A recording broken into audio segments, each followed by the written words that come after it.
चलो आपको इस वीडियो में हम गो टू स्पेशल के बारे में डिस्कस करते हैं, ठीक है। तो go to special option open करने के 2 से 3 तरीके होते हैं। तो आप पहले कर सकते हैं कंट्रोल+G करेंगे, यहाँ पे स्पेशल मिल जाएगा, क्लिक करेंगे, ये गो टू स्पेशल आपका पूरा डायलॉग बॉक्स ओपन। दूसरा तरीका देखते हैं हम, फाइंड एंड सेलेक्ट पे जाना, यहाँ पे गो टू स्पेशल मिल जाएगा, ओके कर सकते हैं, ठीक है। ये होता है आपका गो टू स्पेशल का ओपन करने का तरीका। इसके बाद हम सबसे पहला इसमें टॉपिक देखते हैं। गो टू स्पेशल में क्या है, कंट्रोल+G किया हमने, स्पेशल पे क्लिक किया तो कमेंट का क्या होता है, जैसे हम यहाँ पे कई जगह कमेंट लगा देते हैं। कमेंट की शॉर्टकट की क्या होती है, Shift+F2 यहाँ पे लगा दिया। कुछ भी लिख देना, लिखना चाहो ना लिखना चाहो कोई नहीं, कंट्रोल+F2 2 लगा दिए और एक और लगा देते हैं यहाँ पे कंट्रोल+F2, ठीक है। ये आपके लग गए कमेंट। अब हमें देखना कि हमारे द्वारा बनाई गई सीट में कहां कहां कमेंट लगे हैं। तो कंट्रोल+G करना, स्पेशल पे क्लिक करना, कमेंट ऑलरेडी सिलेक्ट है ना सिलेक्ट हो तो सिलेक्ट कर लेना और ओके कर देना। आप देखोगे ये और ये तीनों हाईलाइट हो गए। आप कलर डाल के भी देख सकते हो कि हाईलाइट हो गए हैं, ये देखो। तो ये क्या बताता है कि यहाँ कमेंट लगे हैं, ठीक है। इसके बाद नेक्स्ट टॉपिक देखते हैं हम, कांस्टेंट के अंतर्गत क्या होता है, जैसे आपने पूरा एरिया सेलेक्ट किया, कंट्रोल+G किया, यहाँ पे स्पेशल पे गए और हम चाहते हैं कि हमारे द्वारा जहां जहां नंबर लिखे हैं वो हाईलाइट हो जाएं। बाकी सबको क्या कर दिया हमने, अनटिक कर दिया और ओके। तो देखो जहां जहां नंबर हैं वो, इन नंबरों को क्यों नहीं उसने सेलेक्ट किया, क्योंकि इसमें फॉर्मूले के द्वारा नंबर आए हैं, मतलब हमने यहाँ पे सम किया है, ठीक है। तो ये नंबर सेलेक्ट हो गए। इसी प्रकार आप कर सकते हैं कि जहां जहां टेक्स्ट लिखा हो वो हाईलाइट हो जाए।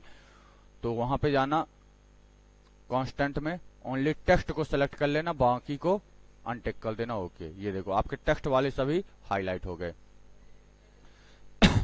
इसके बाद आप लॉजिकल भी इसी प्रकार कर सकते हैं, एरर भी कर सकते हैं। नेक्स्ट देखते हैं, इस तरह में वीडियो ज्यादा बड़ा हो जाएगा, करके देखना, ना समझ में आए तो आप कमेंट में बताना, ठीक है। इसके बाद हम देखते हैं फॉर्मूला ऑप्शन क्या होता है। जैसे हमने सेलेक्ट किया सबको, कंट्रोल+G किया, स्पेशल पे गए, फॉर्मूले में हमने कहा जहां जहां नंबर वाले फॉर्मूले लगे वो हाईलाइट हो जाएं। तो नंबर को ओनली टिक किया, ओके कर दिया। तो ये आपके नंबर वाले फॉर्मूले हमने बताया था इसके पहले, ठीक है। इसी प्रकार आप कर सकते हैं, जैसे आपको देखना हो टेक्स्ट वाला, तो यहाँ पे देखो टेक्स्ट वाला हमने फॉर्मूला लगा रखा है अपर, तो ये हाईलाइट हो जाएगा। लॉजिकल वाले में ये हाईलाइट हो जाएगा क्योंकि हमने यहाँ पे और लगा रखा है, और एरर में ये वाला हाईलाइट हो जाएगा। तो एक और करके हम बता देते, कंट्रोल+G किया, स्पेशल पे गए, फॉर्मूले पे हमने कहा लॉजिकल वाला हाईलाइट हो जाए और ओके कर दिया। तो आपका कर्सर लॉजिकल वाले में पहुंच जाएगा बाय डिफॉल्ट पहले से, ठीक है। ये हो गया। इसके बाद आते हैं जो नेक्स्ट टॉपिक है आपका, इसी में ब्लैंक।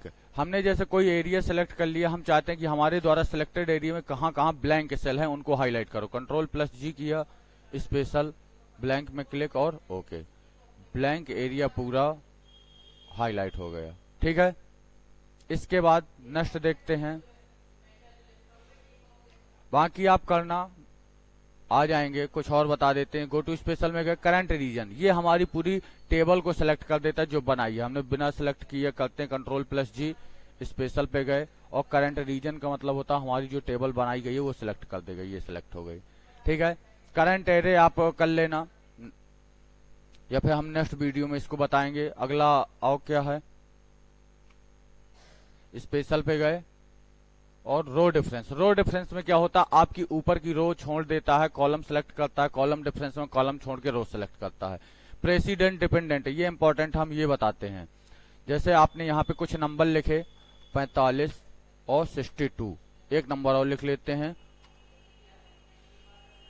12, और हमने इन सबको जोड़ना है, सम कर दिया, ब्रैकेट स्टार्ट, हमने इसको कॉमा, इसको भी ब्रैकेट बंद कर दिया। एक सम यहाँ पे किया, दूसरा सम हम यहाँ पे करते हैं इक्वल सम, कॉमा इसको, ठीक है। अगर हम कहें कि इन सब में प्रेसिडेंट वैल्यू कौन से, प्रेसिडेंट वह वैल्यू होती है जो किसी तीसरी वैल्यू को बनाती हैं। तो कंट्रोल+G जाना, स्पेशल करना, हमने यहाँ पे कर दिया प्रेसिडेंट, तो प्रेसिडेंट तीनों ये वैल्यू है हाईलाइट हो गई, ठीक है। अगर हम कहें यही इसी प्रकार डिपेंडेंट वैल्यू कौन है, डिपेंडेंट वैल्यू वह होती हैं जो किसी दूसरे पर डिपेंड होती हैं। तो हमारी कौन कौन सी है, 107 एंड 57 ये दोनों है, तो हमने कर देना ओके। ये दोनों हाईलाइट हो गए, आप कलर डाल के देख सकते हैं अगर समझ में ना आए, ठीक है। इसके बाद आते हैं last cell. Last cell option जो होता है, आपने जहां तक मैटर काम किया है सीट पे, उसके लास्ट में आपका कर्सर पहुंचा देता है। स्पेशल पे गए, अभी तो देखो लास्ट में नहीं है, 68 पे कर्सर है, हमने किया लास्ट सेल और ओके, तो ये आ गया लास्ट सेल, ठीक है। मतलब कि इसके नीचे हमने काम नहीं अभी किया, कर देंगे तो वहां तक बताने लगेगा। इसके बाद आते हैं Ctrl+G, विजुअल सेल ओनली, जो आपकी हाईलाइट और दिख रही है सेल उनको हाईलाइट करता है। कंडीशन फॉर्मेट, पिछले वीडियो में हमने बताया था कंडीशन फॉर्मेटिंग, आप जैसे यहाँ पे लगा देते हैं कंडीशन फॉर्मेटिंग, क्या लगा देते हैं कि जितनी भी 100 से बड़ी संख्या हो हाईलाइट, तो कोई हाईलाइट नहीं हुई। अब जैसे हमें देखना है कि हमारे द्वारा कंडीशन कहां पे लगी है, तो ये सिर्फ हाईलाइट करने के लिए होता है, तो Ctrl+G करना, स्पेशल पे जाना, कंडीशन फॉर्मेटिंग पर और ओके कर देना। तो ये एरिया सेलेक्ट कर दिया उसने जहां पे हमने कंडीशन लगाई है। डेटा वैलिडेशन क्या होता है? डेटा वैलिडेशन आपको पहले आना चाहिए, कैसे करते हैं आप देखेंगे, यह है ऑप्शन आपका डेटा वैलिडेशन है, इसको लगाना पहले आना चाहिए, इसके बाद हाईलाइट करते हैं उससे। गो टू स्पेशल का आपके द्वारा दी गई कंडीशनों को हाईलाइट करने के लिए है, ना कि लगाने के लिए। तो पहले डेटा वैलिडेशन आपको नेक्स्ट वीडियो में बताएंगे कि कैसे लगाते हैं, इसके बाद हाईलाइट करके आपको दिखाएंगे, ठीक है। धन्यवाद।